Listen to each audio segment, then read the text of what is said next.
আজ একটা ভুলে যাওয়া স্বাধীনতা সংগ্রামীর কথা।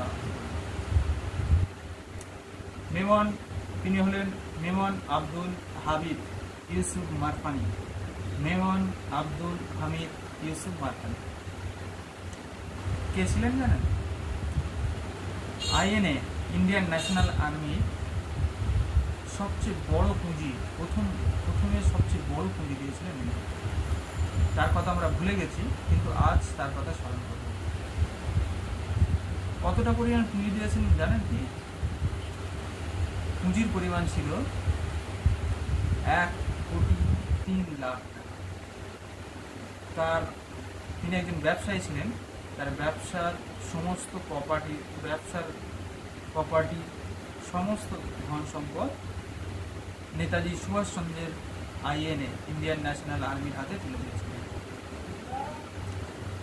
তখন নেতাজি সুভাষচন্দ্র বসু তাকে জিজ্ঞাসা করেছিলেন, আপনি এত অ্যামাউন্টের টাকা সব কিছু দিচ্ছেন, তার পরিবর্তে আপনি আমার কাছ থেকে কী চান?